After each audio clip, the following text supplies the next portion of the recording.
Bueno, vamos a empezar y seguramente se va a ir agregando gente.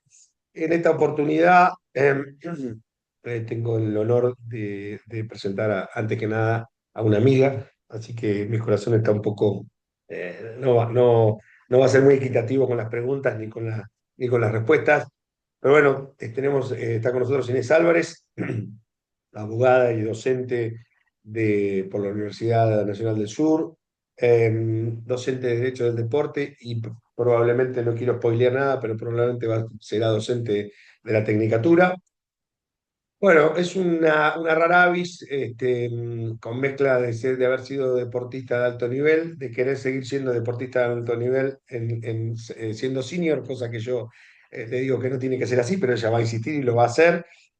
Fue multicampeona mundial de pádel, ex número uno de ranking mundial y ex número uno de ranking de Argentina. Fue distinguida como deportista del siglo XX en el año pasado, por suerte, en una reivindicación necesaria de todo lo que ella había hecho cuando eran jóvenes, porque yo también participé. Como anécdota, les puedo decir que la primera vez que fui a jugar al pádel con ella, no solamente perdí 6-0, 6-0, 6-0, sino que además me pegó un pelotazo que todavía me sigue doliendo, porque yo me había equivocado y le pegué un pelotazo a ella sin querer, claramente.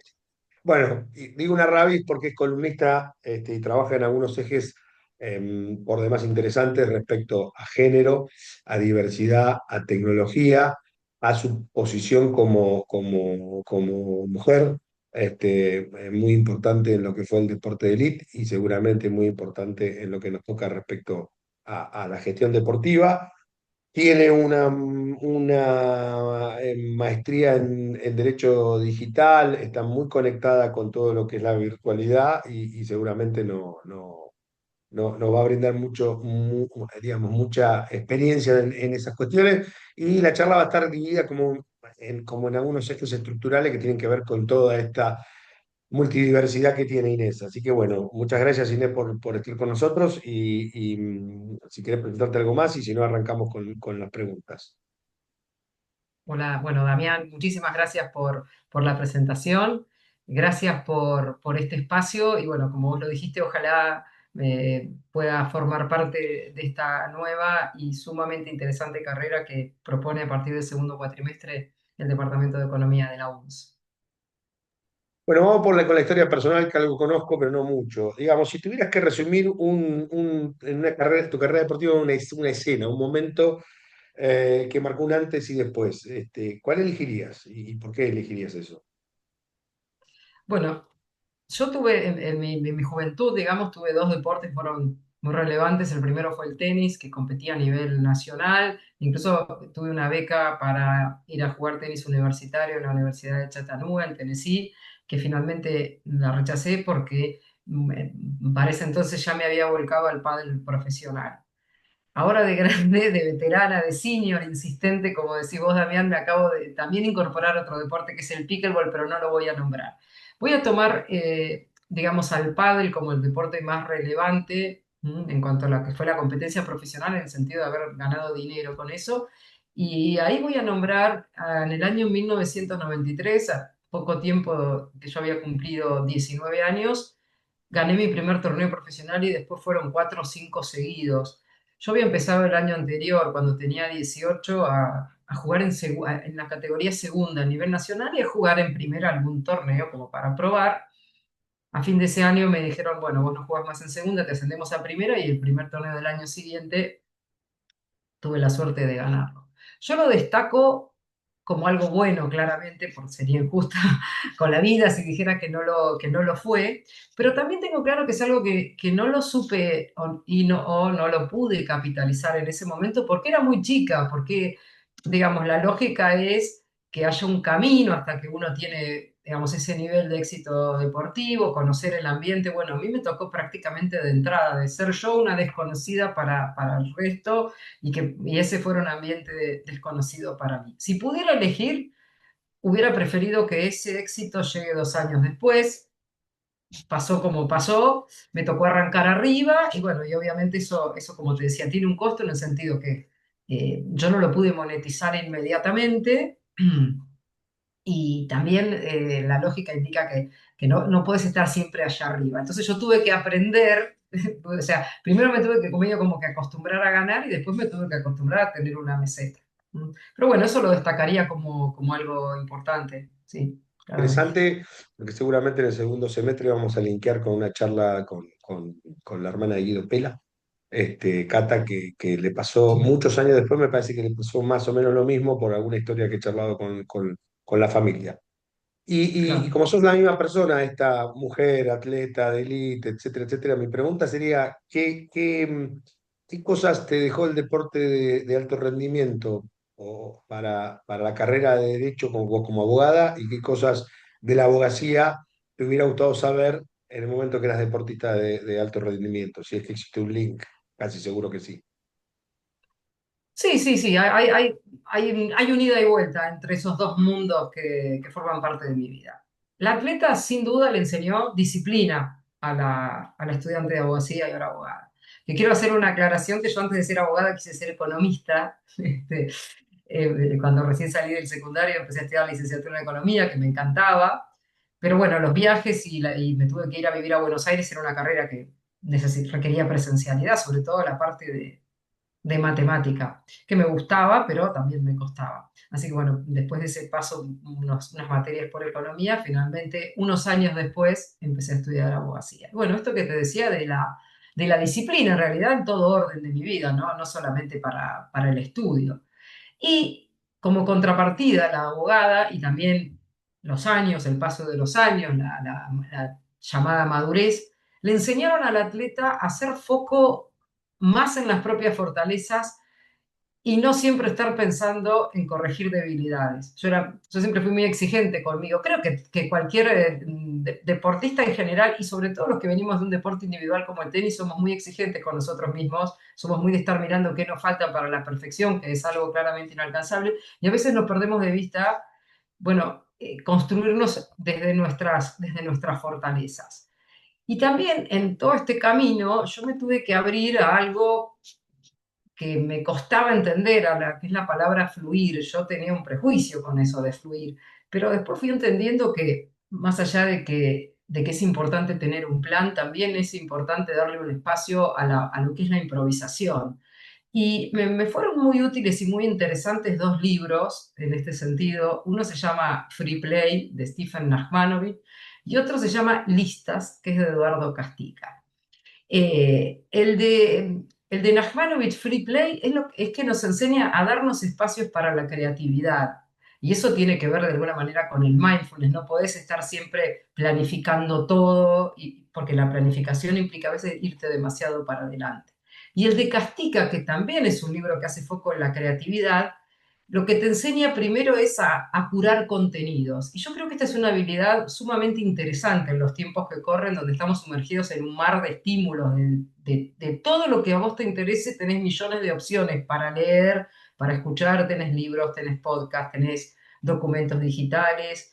Entonces, esta cuestión de poder organizarme con los contenidos, porque claramente yo en este afán por la perfección y todo, tiendo a la dispersión, bueno, poder curar bien los contenidos y después aprovecharlos, ¿sí? Poder absorber ese conocimiento y aplicarlo, bueno, me fue muy útil. Y ahí es donde yo decía que, bueno, le di ese espacio a la improvisación, la combinación de eh, lo que es la disciplina más esta posibilidad de darme espacios creativos, bueno, creo que me ha hecho mejor deportista y mejor docente, si querés.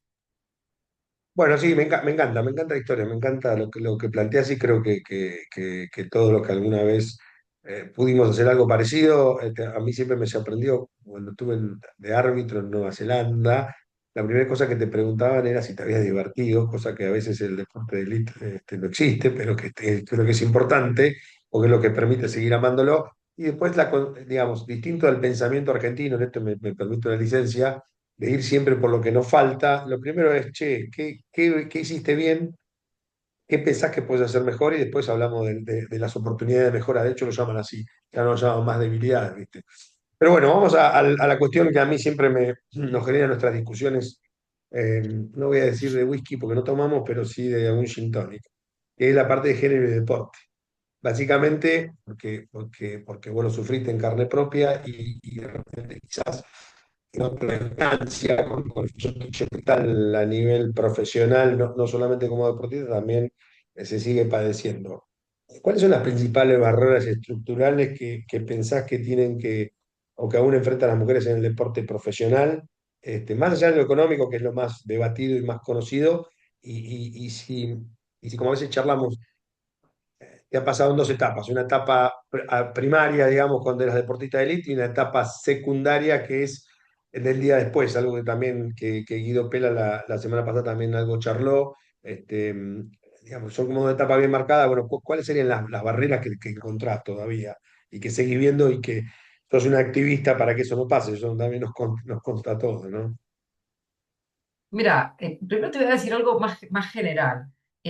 Para empezar, en materia de género y diversidad, en materia deportiva, está claro que no hay políticas públicas integrales que se ocupen del tema. Eso es lo que, más allá después que mi experiencia personal, eso es claro, no hay políticas públicas integrales que se ocupen del tema.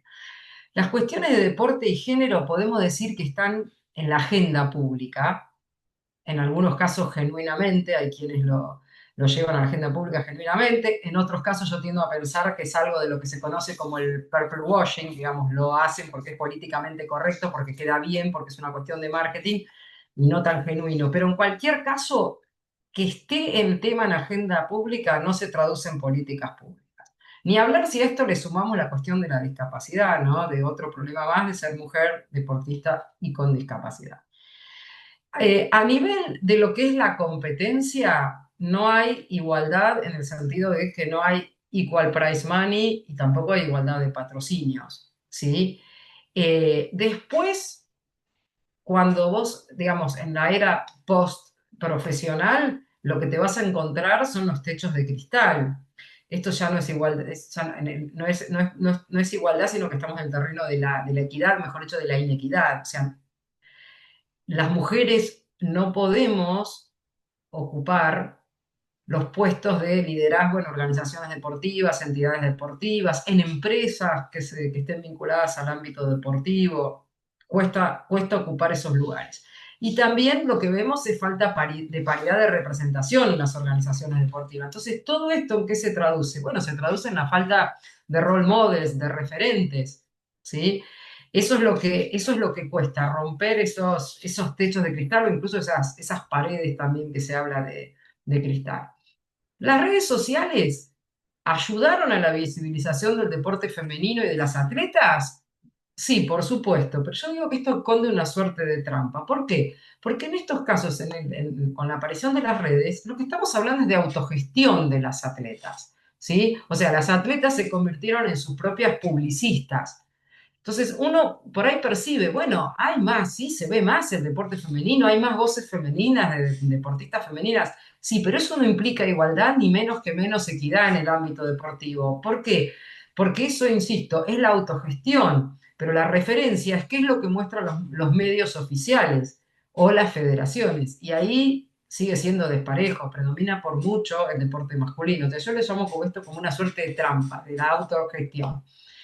Y esto no tiene que ver con mi Es carrera como, es como que, específicamente. es como que querés salir del límite, pero por tus propios medios, no porque la institución esté apoyando ese empuje a la Exacto, salida del mismo. exacto, no, exacto. Las mujeres, obviamente que esto, las redes fueron maravillosas para las mujeres deportistas. ¿Por qué? Porque, bueno, si vos tenés 5 millones de seguidores, sos súper atractiva para las marcas, pero eso fue autogestión.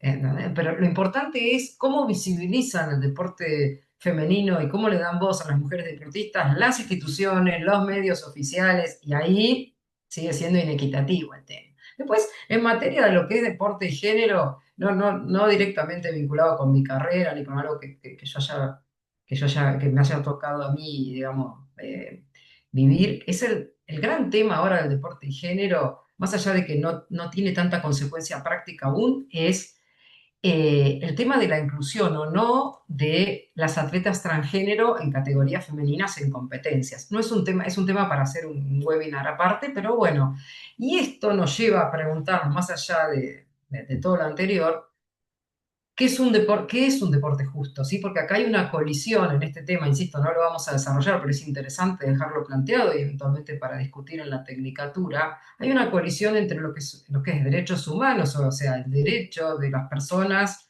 a vivir de acuerdo a su identidad de género autopercibida versus lo que es un deporte justo. Y es una colisión difícil, es una dimensión que no se pensó con la ley de identidad de género. Y esto del deporte justo habla de paridad de armas. No sé si conocen la película Carrozas de Fuego, una película muy famosa del año 82, es muy famosa la música de Vangelis, que en definitiva nos interpela en ese sentido, porque hay dos corredores que van a los Juegos Olímpicos y hay uno que recibe una reprimenda, una sanción, porque había recibido un coaching que en el espíritu olímpico originario era algo que estaba prohibido. Los atletas debían hacer todo lo posible por sus propios medios. Hoy ya tenemos, digamos, otra dimensión de lo que es el coaching, ya está claro que forma parte y está totalmente legitimado. Pero bueno, esta cuestión de la identidad de género, las atletas transgénero en categorías femeninas nos lleva al deporte justo, que es un deporte justo. Y también ahora en breve lo vamos a ver, seguramente cuando charlemos algo de tecnología también vamos a volver sobre este tema. Bien, ahí de lo que dijiste me interesa una cuestión, así como yo dije que era muy argentino esto de fijarse en los errores y no en lo que se había logrado en todos los deportes, digamos, fracasó Messi para nosotros, mientras que en el mundo sigue siendo, hasta que ganó la Copa, la Claro, realidad es esa. La historia, yo hablo del fútbol porque es una historia que marca a todos y es conocida por todos. Esto nos pasa, esto que comentás o que viene a explicar respecto a género, a techo de cristal, etcétera, es un tema que no se puede resolver solo en países como los nuestros, o vos crees que a nivel derecho deportivo internacional hay cosas que faltan. No sé si soy claro en lo que te quiero decir, pero che, sí. ¿es un problema argentino, esto de la falta de políticas públicas, etcétera, etcétera, o es un problema que de repente lo están tratando de trabajar en el derecho deportivo internacional? Y la segunda cuestión ahí sería, ¿en qué cosas pudieron avanzar un poco mejor y qué cosas serían las que aún faltan, ¿no? Bueno, no, hay países que son mucho más evolucionados en cuestiones de perspectiva de género, eso no cabe ninguna duda, donde hay paridad de representación, donde hay igualdad en cuanto a lo que es la retribución, o sea, donde se cumple eso de igual remuneración por igual tarea, no importa si sos hombre o si sos mujer, sí, claramente. Igual en otros ámbitos no. Tampoco se puede generalizar. Hay deportes donde donde son más equitativos en términos de género y hay una igualdad o casi igualdad en términos de premios y hay otros que no. Lo que yo quiero destacar a nivel internacional como un hito Bueno, son los Inés, ¿y Juegos Olímpicos. cuál es la referencia a esos deportes? ¿Tienen que ver con, se me ocurre recién, son deportes individuales o son deportes donde colectivos? Bueno, en el No tenis. sé si tiene respuesta, pero ¿con qué crees que se asocia esto que decís, che, hay deportes que pasan más que en otros? Y es lo que yo entendí, que dijiste, ¿no? Sí, sí, hay Que deportes, por son más ejemplo. cruentos los problemas de diversidad de género.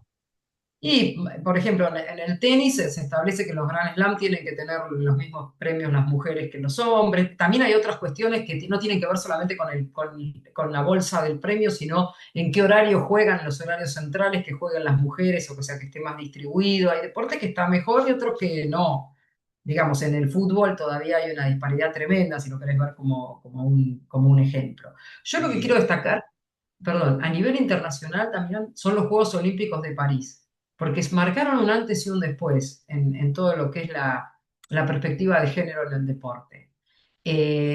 Para empezar, se buscó paridad de representación de atletas femeninas y masculinas en todas las disciplinas, tanto en los Juegos Olímpicos como en los Paralímpicos, que desde hace unos años se celebran en la misma sede sucesivamente, ¿no?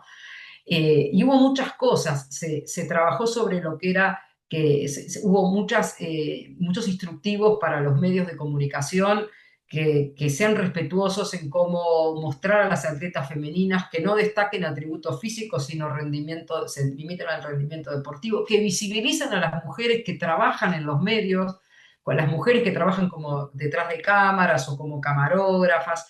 También se renombraron un montón de calles de la Villa Olímpica que había un mayor porcentaje eran de nombres masculinos, bueno, los nombraron con nombres de atletas femeninas.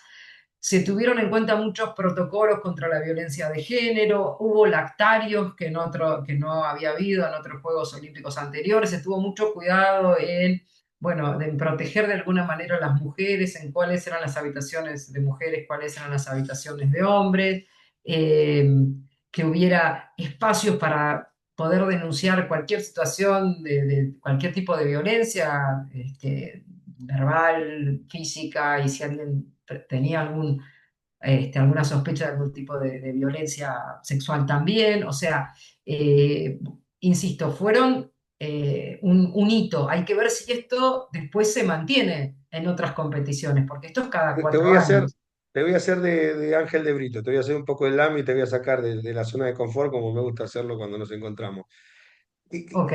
Porque lo pienso realmente esto, digo, no Sí, tendrá sí, que sí. ver alguna de esas cuestiones, no todas claramente, no tendrá que ver con dónde entra la audiencia, ¿viste? Se escucha mucho que, no en el tenis, pero de repente en otros deportes son aburridos, entre comillas.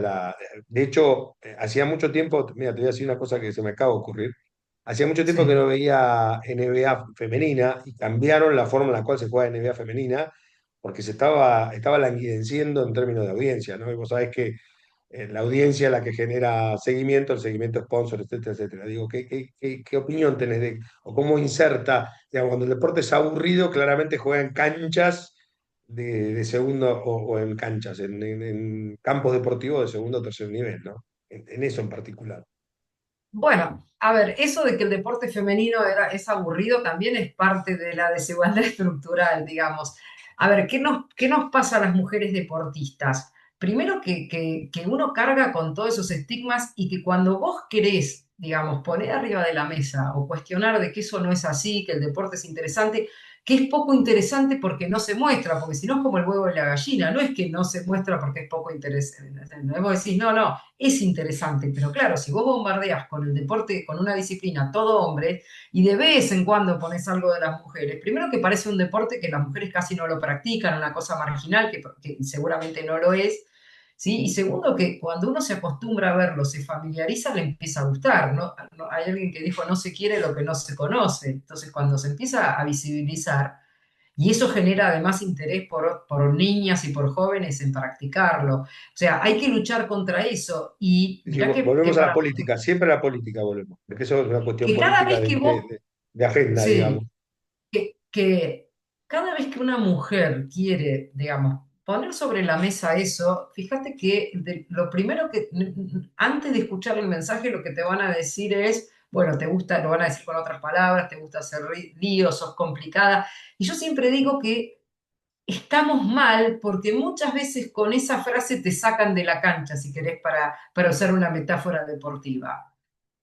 Ya si vos te vas a sentar a una mesa y el comentario de los que van a estar alrededor, que te tienen que escuchar, que seguramente son casi todos hombres, es, uff, otra vez, bueno, vienen a molestar o a insistir con esto, ya es como que de entrada, de alguna manera es que medio como que están dejando de lado el mensaje y eso es lo que cuesta, cuesta, Sí, sí, es como que escuchen siempre el mensaje. el vestido se ve antes que las ideas, digamos, como en algún Exacto, y momento la realidad que hay que leí. entender es que la cuestión de la inequidad de género en el deporte no es una cuestión de las mujeres, es una cuestión de toda la sociedad. Yo digo, a los hombres también debería interesarles que sus hijas, sus hermanas, sus madres, sus amigas tienen dificultades por ejemplo, cuando quieren competir o ni siquiera cuando querés competir, para las prácticas deportivas o lo mismo las instituciones deportivas, muchas veces no contemplan, digamos, ciertos estándares mínimos de confort o comodidad que tal vez necesitamos las mujeres y que para los hombres pueden no ser Completamente, tan te iba a traer a importantes. colación de eso de que se ven, sobre todo yo recorro muchos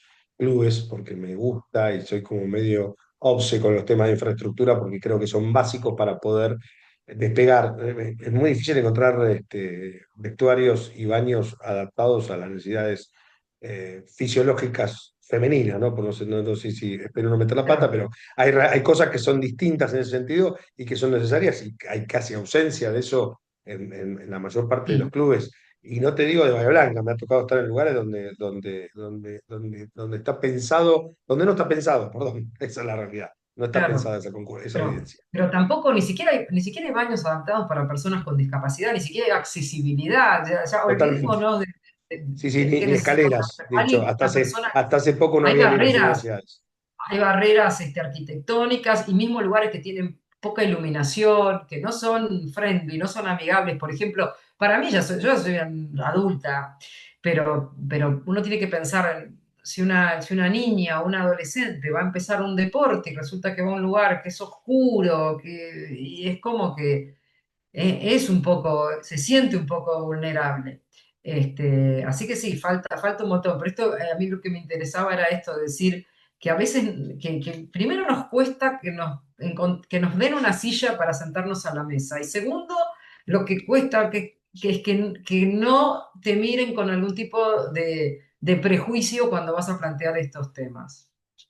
El día que lo abracen Bueno, también los hombres, buenísimo, Inés. Vamos a pasar a otra cosa que también te apasiona casi más tanto como esto que venimos charlando, y es la tecnología. Y contanos un poco, antes de hacer la pregunta o llevándola a vos misma, digamos, qué dilemas se presentan con las ayudas, entre comillas, deportivas que puede generar la inteligencia artificial, etcétera. Ayer viajaba con una persona que tiene un reloj Garmin para jugar al golf y hay un modelo que se lo dejan usar porque guarda historias de palos, lo deja usar significa que lo puede usar en torneo, y hay otro que directamente no lo puede usar por un reloj Garmin que vale nada, debe valer $200, no estamos hablando de superinteligencia, pero por ejemplo, tiene todos los hoyos, digamos, uno carga el campo de juego de cualquier lugar del mundo y tiene todos los hoyos y la vuelta que da.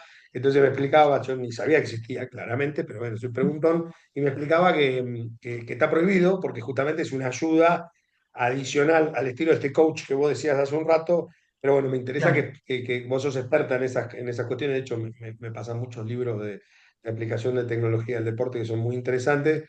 Pero bueno, ¿qué dilema se le plantea a la competencia, al competidor, a la jurisprudencia, digo bien, al derecho deportivo en general, ¿no? Pero que cuentes un poco, Mira. además de tu experiencia, las herramientas para dónde estamos yendo, ¿no?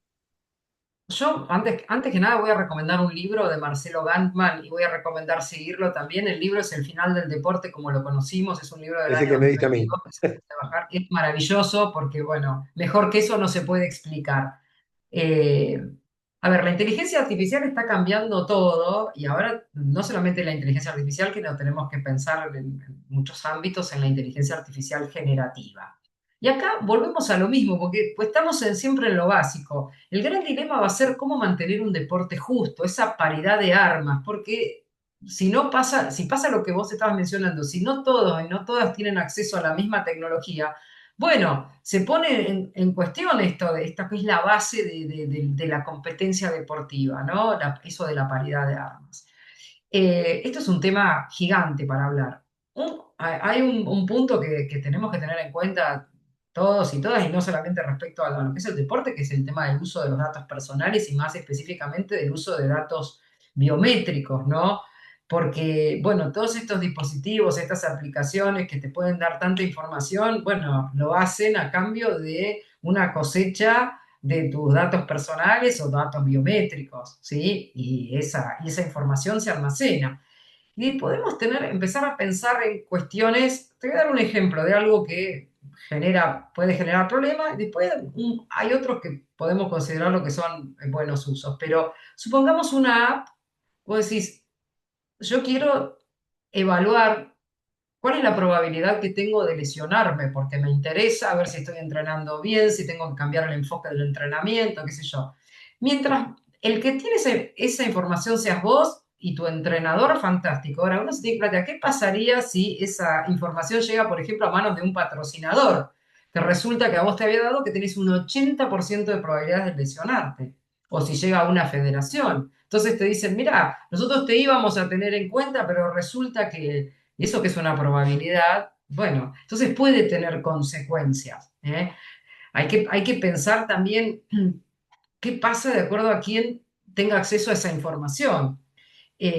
También un dilema que a mí se me planteó es, bueno, ¿qué pasaría si nosotros ahora empezamos a armar selecciones de un deporte 100% data-driven?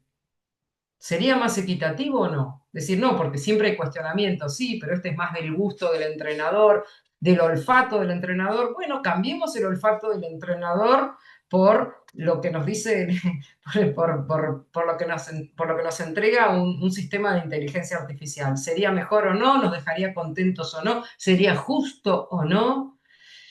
Eso, si me Empezamos, permitís, sí. agregar que va a sumar en esto. Hace poquito vi la serie de Kun por Agüero, que la recomiendo Ujú, firmemente, está en Disney, que son ujú. 4 capítulos y la historia del Kun Agüero.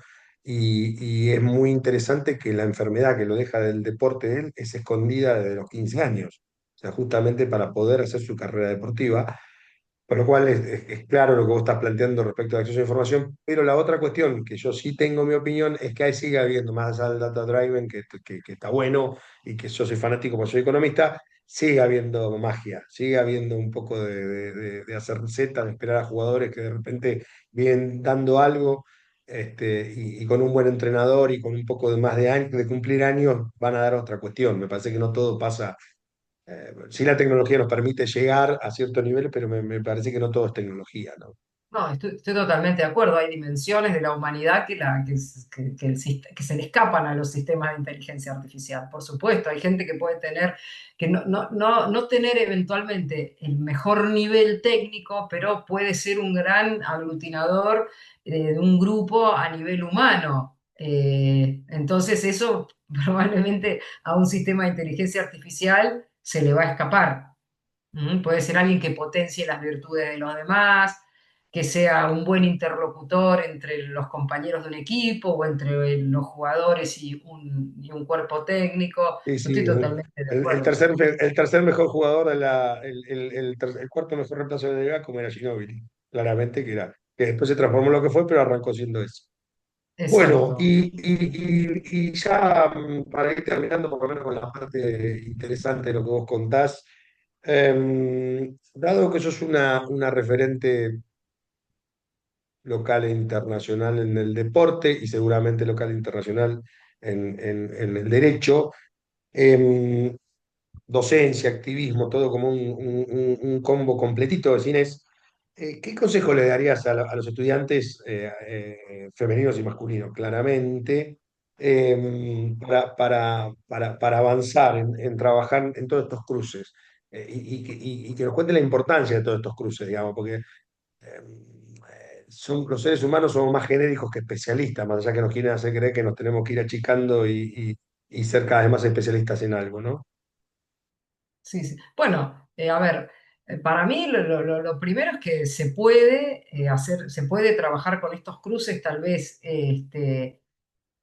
poco convencionales y que se puede salir muy fortalecido de esta sinergia entre distintas cosas. La clave claramente es ordenarse en términos de uso de tiempo, establecer cómo vas a cruzar esas diferentes habilidades o diferentes pasiones, derecho, el deporte, la docencia, ver cuáles son los puntos de contacto que hay entre el ejercicio de la profesión y esas otras actividades o esas otras pasiones que vos tenés, como fue mi caso. Yo tuve que usar una estrategia de manejo del tiempo, elegí lo que se llama time boxing, que bueno, es elegir una tarea y después fraccionarla, pero enfocarse es primero en terminar una tarea, porque yo ya conté que si no tiendo a la dispersión, tiendo a la dispersión. A mí me gusta estudiar todo, entender todo, entonces yo voy a fondo con lo del derecho, a fondo con lo del deporte, a fondo con el nuevo deporte que empecé ahora, con los que hice antes.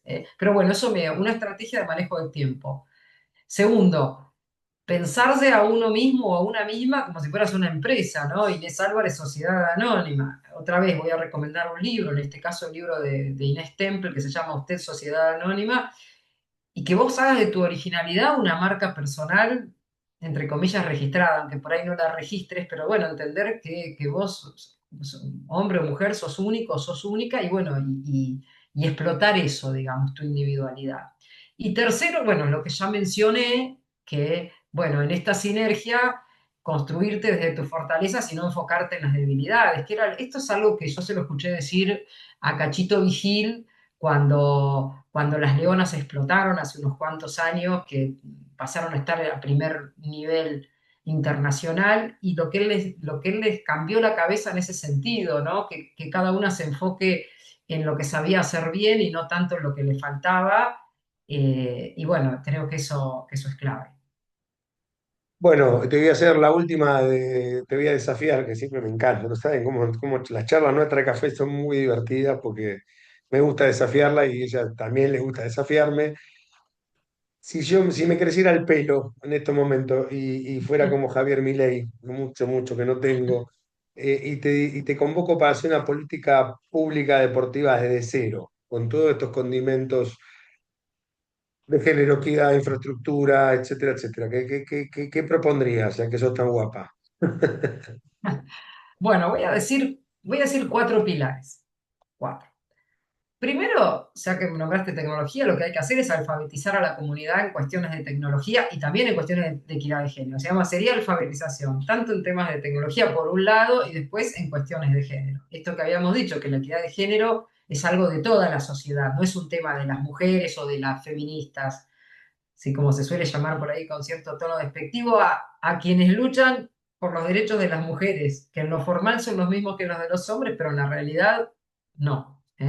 Y bueno, y también eh, hay que prever, además de la alfabetización, que después haya un acceso efectivo a la tecnología, a los dispositivos. ¿Sí? Bueno, también entonces si no podemos, alfabetización tecnológica, alfabetización en cuestiones de equidad de género y acceso efectivo a la tecnología. Ese es el punto uno. Segundo, recolección de datos balanceada en términos de género, que nunca se hace eso. ¿Por qué? Porque las estadísticas en general están basadas en muestras del universo masculino. Sin ir más allá, una de las cosas que hoy está, que hoy, de la cual hoy se habla es que, por ejemplo, las estadísticas de determinado tipo de lesiones están tomadas sobre muestras del universo masculino. O sea, la incidencia de tal deporte, la rotura de ligamentos cruzados en el pádel, pero es mayor en las mujeres que en los hombres, pero la estadística en hombres te da uno cada tanto y mujeres, pero eso no refleja las estadísticas en las mujeres, ¿sí? Entonces, esta es una deuda histórica en general, no solamente del universo deportivo, la recolección de datos balanceada en términos de género. Tercero, cuando hagamos esa política pública, no repitamos sesgos en el sentido de no estereotipar a un tipo de mujer. ¿Sí? Desde lo visual incluso, ¿sí? Por ejemplo, si vamos a tener, qué sé yo, afiches, avisos, lo que sea, o sea, tenemos que visibilizar a diversos tipos de mujeres, incluso a mujeres con discapacidad. Porque si no, si nosotros vamos a hacer una política pública, cuando damos un afiche ponemos a una mujer que tiene físico de modelo, eso no representa el universo femenino. Que seamos inclusivos ahí también. Y la cuarta cuestión es lo que se llaman las acciones afirmativas, o sea, hay que hacer más por las mujeres, inclinar la balanza institucional para ese lado, para poder compensar las desigualdades históricas. Y en la realidad esto implica poner más dinero en las mujeres. ¿Sí? Eso es lo que nosotros llamaríamos equidad. A esto voy a decir algo jurídico. La reforma constitucional de 1994 incluyó a las acciones afirmativas, ¿sí? En el artículo 75, inciso 23. Y esto es un reconocimiento de que la igualdad formal, lo que está en el artículo 16 de la Constitución, no era suficiente. Hubo que reforzar esto con lo que menciona la Constitución en el 75 y 23, es la igualdad real. ¿Sí? Así lo menciona el artículo. Entonces, para corregir esas desigualdades históricas hay que favorecer a la parte históricamente desfavorecida. Y todo esto tiene que ser hecho para que tenga sentido con una mirada sustentable, a largo plazo, no algo que dure un periodo corto de tiempo, sustentable, y seguir, y lleva tiempo. Así que creo que esos serían los cuatro pilares si me convocara el presidente para Bueno, colaborar con como casi siempre, una me política terminas pública. convenciendo, así que me parece bien. Bueno, si no hay, no sé si las chicas de la audiencia tienen alguna pregunta en particular, porque no anotaron nada. Yo ahí, si puedes después escribir y volver a citar los libros. Sí, decime un segundo, Inés, porque el de Marcelo lo tengo y lo leí. El que dijiste Después, bueno, sobre los que yo usé en cuanto a lo marca que era personal. Me parece tan Inés Temple. temple, como la universidad. Sí, exacto, el Sí. Temple. Inés Temple, usted, Sociedad Anónima. Ese es el de marca personal. Ese no lo leí. ¿No? ¿Querés que lo escriba? Lo escribí. Ah, No, ahí ya lo perfecto. puse, ya lo puse. Usted S.A. Después usé para lo que es la estrategia de manejo del tiempo, time boxing. Si querés lo escribo yo. Dale, Es el time boxing de creo que te deja, ¿no? ¿O no? Me parece que Mark, sí. sí, sí, Saul Sanders. Para ordenar mi innata dispersión, listas de Eduardo, que Damián siempre me la ha hecho notar. Enfócate, enfócate, enfócate. Si tuviera que decir listas de Eduardo Castica y Bueno, el para hacer otro que plata, también yo para hacer plata te enfoco, no vinculado, para jugar. vinculado a lo que es la creatividad es Free Play de Stephen Nachmanovich. No sé si nombré algún otro, pero Sí, bueno, cualquier después, cosa nos escriben, Inés, preocupate, yo te sí, contesto. sí, sí, sí, sí. Estos son, creo que Bueno, son los... Y obviamente, voy a escribir esto que me encantó, esta hay que verla. Carrozas de Fuego, la gente es muy joven, seguramente la gente que nos está escuchando, Charo y pero yo fuimos al estreno, ¿eh? Charo y vos ya eran mayores, capaz que hasta que eran mayores de edad. Fuimos al estreno los dos. No, no, no, Me no. parece muy No, Una bien. Damián, gran yo a vos te película. llevé en el cochecito. Tampoco. No, no, no hay tanto. Fuimos juntos, pero vos tenés cochecito. Ah, yo tengo muchos libros de lo que es el deporte, psicología deportiva me encanta, Guardate pero algo para el también segundo cuatrimestre, ya está, no vamos a decir más nada. Que te vayan a ver en no, vivo los que alumnos de la vayan, Tecnicatura, si Dios quiere. me parece muy bueno. No sé si quieren hacer alguna pregunta sobre alguna cuestión de género, alguna duda, algo que no haya dicho, algo en lo que no están de acuerdo, mismo Charo también. No, yo escucharte, primero que es un placer escucharte, Inés, realmente, y después es escuchar también todas las dificultades por las que atravesó Catalina, y yo siempre digo que tuve las dos puntas, ¿no? Porque tenía un hombre y una mujer, entonces pude Exacto. palparlas pero desde la realidad más absoluta, desde cuando eran chiquititos que a uno, para poder sponsorearlo estaba todo bien que se quedara acá, pero a la mujer la teníamos que mandar a Europa porque acá en Argentina no había ninguna posibilidad de desarrollo desde cuánta plata le daban a uno y a otro, y esto que marcaste, que yo es un dilema que nunca pude resolver y por lo que veo vos tampoco, el huevo o la gallina, y también es mi discusión con Damián. O sea, no se ven, por eso no son tan buscadas por las empresas, por las marcas, o no, o las marcas no las buscan porque no se ven. Entonces, bueno, esas cuestiones que realmente planteás y que me parecen de difícil solución, por ahí vos le ves alguna perspectiva más inmediata, pero yo veo que todavía falta bastante.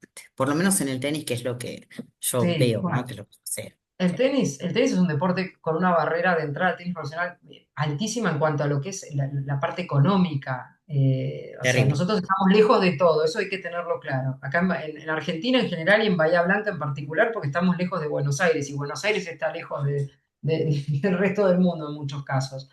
El tenis es un deporte en un sentido bastante ingrato, porque es un deporte individual extremadamente exigente. De hecho, bueno, vos tenés una cabeza muy especial y entiendo que Guido también, pero cuando alguien no gana te dicen fracasado.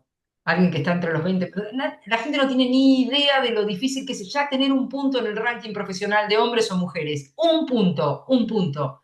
Dificilísimo. Entonces, uy, no, ¿cuánto van a estos torneos? No, no, no. La realidad, como lo dice Tony Nadal, el tío de Rafa, dice que es un mito eso o sea, de que vos haces las cosas bien y sí o sí tenés que ganar y si no ganás es porque no las hiciste bien. Uno solo puede ganar un torneo, uno solo.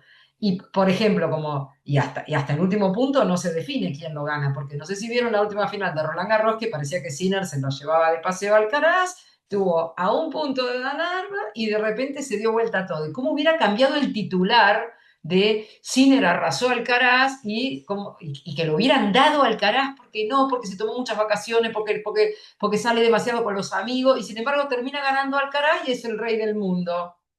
Y un punto de diferencia hizo eso. Entonces, las redes también tienen esta cosa bastante, bastante ingrata de que cualquiera opina, de que si vos no ganaste, parece que tu carrera no es una carrera exitosa. Y la realidad es que hay tenistas que tienen carreras súper exitosas y capaz que ganaron 4 o 5 títulos. Es muy difícil ganar un torneo de tenis, muy Ibas a hablar difícil. sé que ibas a hablar de las redes de tenis, que también tienen eso de que depende para qué lado caiga la pelota, lo convierten Como a la uno película Match Point, en la película totalmente. Eso es Match lo que, Point. eso es lo que pasó en la final de Roland Garros, que pasaron los titulares, que estaban todos así, por hacer clic en Sinner arrasó con Alcaraz, a decir que Carlitos demostró el temple, es el heredero de Nadal y que probablemente, o sea, Sí. así es.